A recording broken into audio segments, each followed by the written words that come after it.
Non, je suis désolé. Hier, Monsieur le Président, vous n'avez pas été bon avec moi. Aujourd'hui, vous êtes en train de faire la même chose. C'est gâté au sein de la CEDEAO. Tout est mélangé au Parlement de la CEDEAO. Tout est mélangé.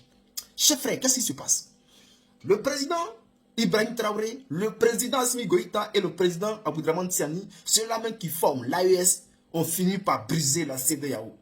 Jusqu'à aujourd'hui, il y a des parlementaires, des députés au Parlement de la CEDEAO qui osent le ton aujourd'hui, qui arrivent à crier même si des organisations comme les États-Unis et la Suisse.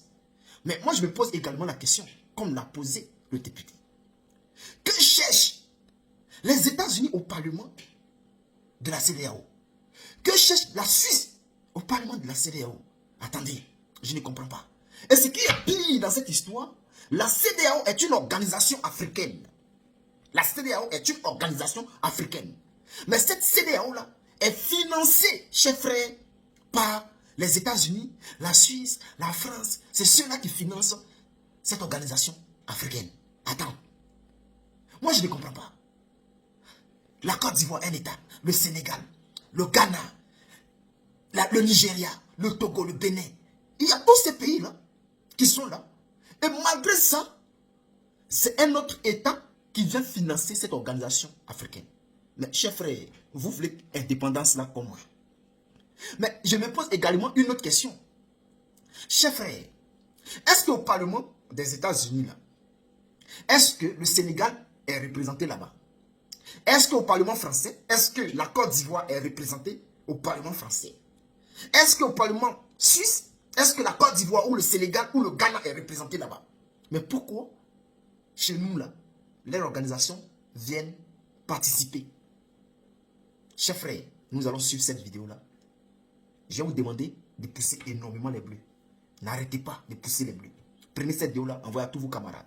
Non, je suis désolé. Hier, Monsieur le Président, vous n'avez pas été bon avec moi. Aujourd'hui, vous êtes en train de faire la même chose. Je suis désolé. Vous pouvez m'imposer cela? Non, mais j'ai remarqué depuis hier, c'est la deuxième fois que vous êtes président dans cette session. Je suis le seul à qui vous faites ça. Je suis le seul à qui vous faites ça. Vous lisez vous donnez des motions qui ne sont pas des motions. Vous rappelez des articles qui n'ont rien à voir avec moi. Si vous m'imposez de m'asseoir, je vais m'asseoir. Mais je tiens à dire devant toute la plénière, je suis le seul que vous traitez comme ça. Pourquoi je suis gêné? Parce qu'on a une organisation dont la capitale se trouve à Washington, qui vient nous parler, nous. Washington, qui a largué la bombe à Hiroshima et à Nagasaki, vient nous parler de droits de l'homme à nous qui n'ont jamais largué de bombe à Hiroshima et à Nagasaki. Une organisation dont la capitale se trouve à Washington. Les États-Unis, dont le développement est basé sur le génocide des Indiens et l'esclavage des Noirs, cette organisation-là vient nous parler de droits de l'homme. C'est pour ça que je demande que le Parlement de la CEDEAO nous explique quel est l'accord qu'ils ont avec ces organisations. On a une organisation dont la capitale se trouve en Suisse qui vient nous parler de droits de l'homme. C'est quoi la Suisse? Je donne deux exemples. La Suisse, c'est là où certains de nos dirigeants qui ont volé l'argent du peuple, qui fait qu'on n'a pas de santé, on n'a pas d'éducation, ont caché dans leur banque notre argent. Et une organisation basée dans ce pays-là vient nous donner des leçons de droits de l'homme.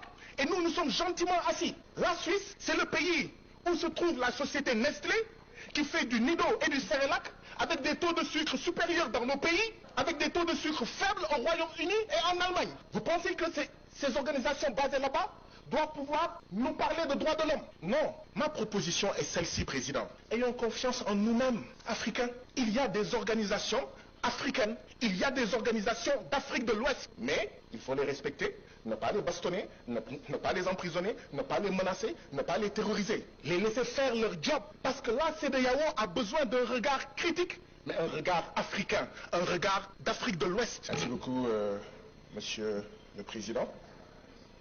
Chers collègues, bonjour. La première question que je voudrais poser est celle-ci.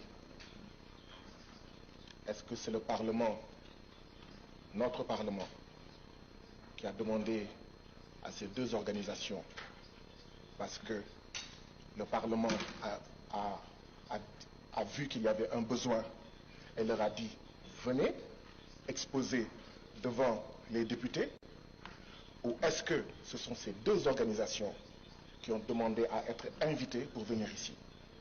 Je veux savoir quel est le lien entre le Parlement de la CEDEAO et ces deux organisations? Est-ce qu'il y a un contrat? Est-ce qu'il y a un accord pour savoir qu'est-ce qui justifie leur présence ici?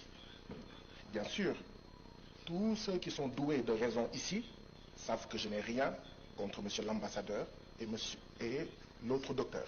Je n'ai absolument rien contre eux. Je suis même gêné, très gêné, d'avoir à parler ici, d'avoir à dire ce que je vais dire devant eux. Parce que les choses que je veux dire, j'aurais dû les dire en leur absence. Je suis gêné, et je vous dirai tout à l'heure pourquoi je suis gêné de cette séance, de ma présence ici, en la présence des deux organisations.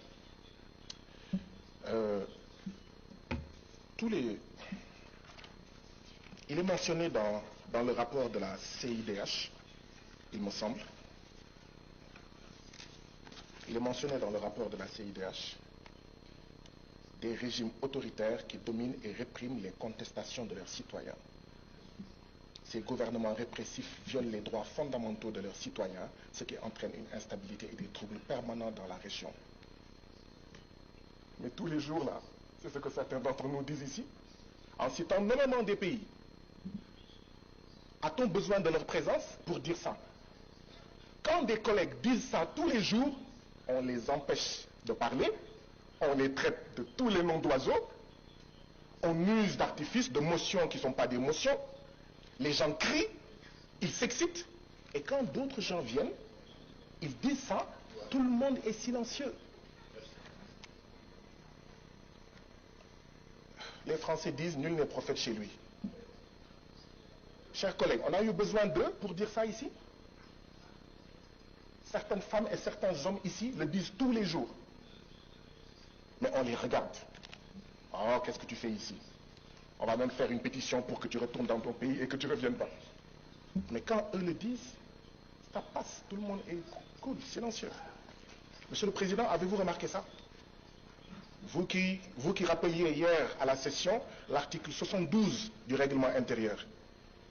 Ils ont dit la même chose que moi. Mais aujourd'hui, personne ne rappelle l'article 72 du règlement intérieur. Il y a un problème. Il faut que des étrangers viennent ici pour nous dire des experts, alors que chacun d'entre vous est expert et experte. Et on se tait. Mais quand un collègue dit la même chose,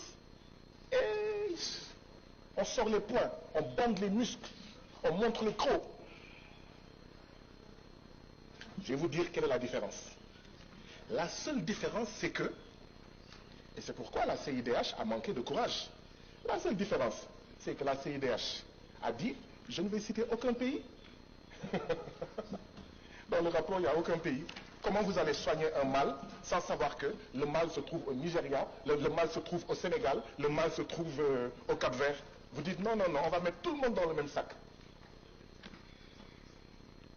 Quand on critique des pratiques politiques au Sénégal, quelqu'un va dire, ah non, je suis ami à Diomaye Faye, je suis membre du même parti que lui, laissez tomber le Sénégal.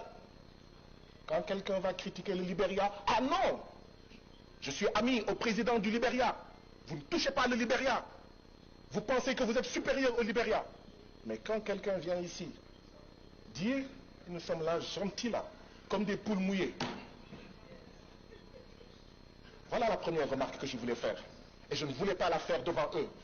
C'est une des raisons pour lesquelles je suis gêné de le dire ici devant eux. Je suis sûr que quand ils disent ce qu'ils disent, il y a des gens qui pensent à des pays qu'ils n'ont pas cités.